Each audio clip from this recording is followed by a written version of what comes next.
This is the day you've been waiting for.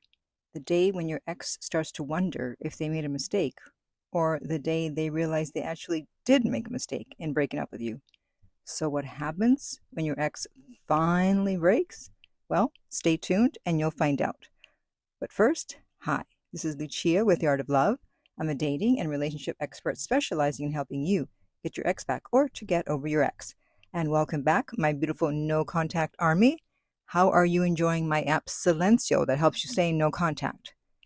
If you could leave a review in either the App Store or the Google Play Store, I would really appreciate it. And if you too would like to join our no contact army, all you have to do is hit the subscribe button and the bell notification and you're in. And to read our manual, go to nocontactsecrets.com where you can read 2 free chapters before you purchase the book. Okay, so by doing all the things right post-breakup, the day when your ex breaks will come sooner rather than later. And we're going to talk about Newton's first law of motion. Didn't think we'd be talking about physics today, did you?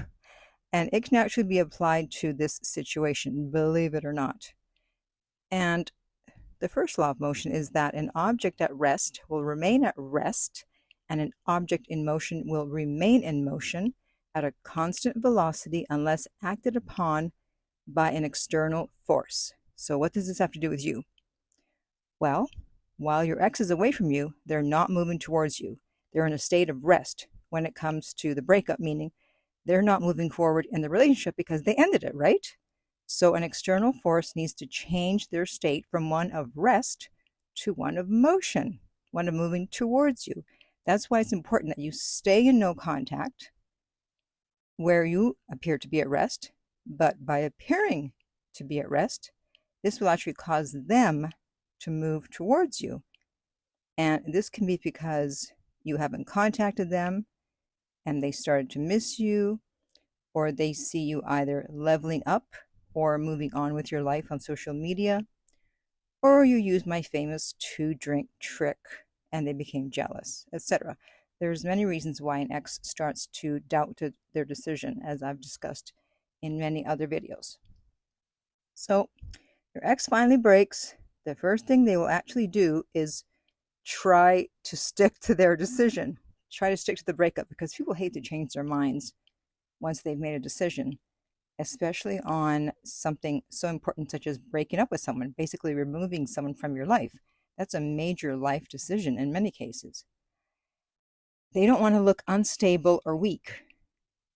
And if they have any doubt at all, they're going to try to stick to their decision. They'll also be afraid that you'll reject them. So that's where the breadcrumbing comes in. And they may try to give you a hint. They may try to get you to reach out to them. And they do this by watching your stories, liking your posts, leaving comments, asking family or friends about you, showing up where you are, looking at you but not talking to you. So many ways. And once you do start talking, because they did say something significant, they may ask if you're seeing someone. You know, the usual, so you seen anybody question, which everyone tries to ask that in a casual manner, but we know it's not a casual question. And if you ask why, their answer will probably be, oh, I'm just curious. Yeah, sure you are. So if you want them back and you are seeing someone, you can say that, yeah, you're dating, but you're not seeing anyone exclusively. Or you can say that you're not dating at the moment, meaning that you could be dating at another moment, but in this moment, you're not dating. And that way they'll think, oh, if they don't hurry up and do something, the window of opportunity may pass. Or they may try to get you to bring up the topic, so it'll seem like you talk them into coming back. But remember, it's not your job to pick up the ball. They dropped the ball and they need to pick it up. And in fact, one of my clients is going through this right now. Her husband wanted a divorce. And since she began working with me, we've managed to turn things around. And now he's having second thoughts. But he will not come out and say it. But I've instructed her not to say anything, especially because he's being hot and cold. He's the one that initiated the divorce over really nothing.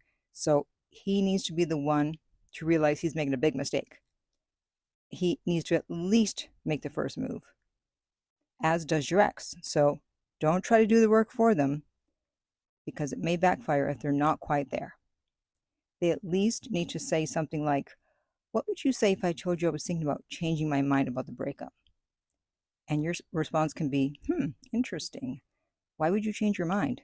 You don't just jump and go, sure, yes, let's get back together. So you're not quite rejecting them if you answer that way, but you're also not opening the door and welcoming them back in with open arms. And one of the reasons for this is because I don't want them to think that they can just break up with you anytime and you'll easily take them back. It's about self-respect. I want them to learn that if they break up with you, they're going to have to put the work to get you back. And by the way, if you're finding this helpful, if you could give this video a like so that we help our friend, the YouTube algorithm, to recommend it to other people. Thank you.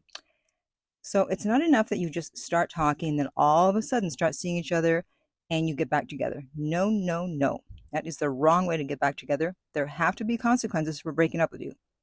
That's how you show that you have self-respect. You don't just take them back.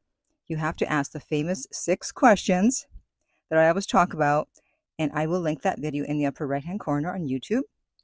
And if they give great answers to the 6 questions and not just surface level fluff stuff, then you know that they're for real and you can get back together. But I strongly urge you to discuss the issue or issues which led to the breakup in the first place. Don't just sweep things under the rug because you're so happy to be back together, because the issue or issues are not going to go away on their own. Okay? And finally, before I end, I have a short comment from someone who did hear from their ex when their ex broke. And they said, last night my ex called and messaged me about someone contacting them about a purchase I made. This is because my account was still linked to her number from years ago when we were together. Since the purchase was important, I just replied with, thanks. She messaged again. I didn't respond. A few hours later, she asked if we could meet for fries and pizza. Do those 2 things go together? Fries and pizza? Oh, well. I didn't reply. And then she sent another message saying, well, it seemed I wasn't interested. I didn't reply to that either. Okay, so he or she needed to reply. At some point, you have to reply if you want your ex back. They're putting in effort. They're putting in escalation.